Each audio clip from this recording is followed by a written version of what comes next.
कामयाबी की कीमत। रामिश एक नौजवान था जो अपनी ज़िंदगी में कुछ बड़ा हासिल करना चाहता था।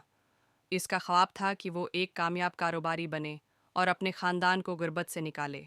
लेकिन कामयाबी आसानी से नहीं मिलती और यही बात रामिश को समझना थी। शुरुआत की मुश्किलात। रामिश के पास न ज़्यादा पैसे थे और न ही कोई ख़ास तजर्बा, मगर उसके पास कुछ और था, एक मजबूत इरादा। उसने एक छोटा सा कारोबार शुरू करने का फैसला किया और अपने गांव में ताज़ा जूस बेचने लगा। शुरू में लोगों ने ज़्यादा दिलचस्पी नहीं दिखाई।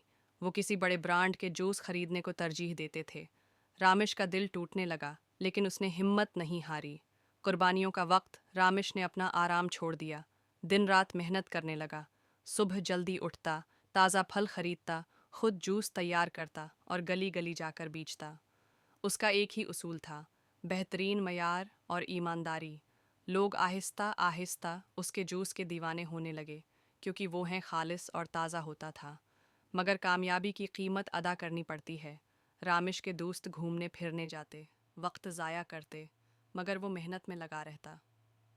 कई बार वो थक कर सोचता कि सब छोड़ दे, लेकिन फिर उसे अपनी माँ की दुआएं और अपने ख्वाब याद आ जाते। वो खुद से कहता, अगर मैं अभी हार गया तो सारी मेहनत बेकार हो जाएगी। कामयाबी का पहला कदम। कुछ ही महीनों में उसके जूस की मांग इतनी बढ़ गई कि उसे एक छोटा सा दुकान लेना पड़ी।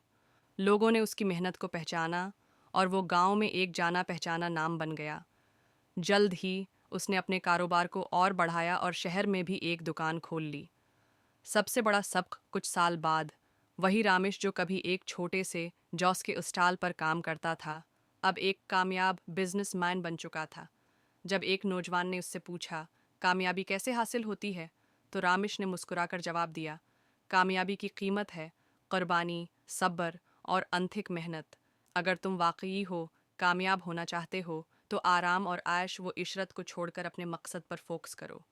जब तुम्हारी कामयाबी की भूख इतनी शदीद हो जाए कि तुम कुछ और सोच ही न सको, तभी तुम कामयाब होगे। ये कहानी हमें सिखाती है कि कामयाबी सिर्फ ख्वाब देखने से नहीं मिलती, बल्कि इसके लिए मेहनत, सब्र और कुर्बानी देनी पड़ती है।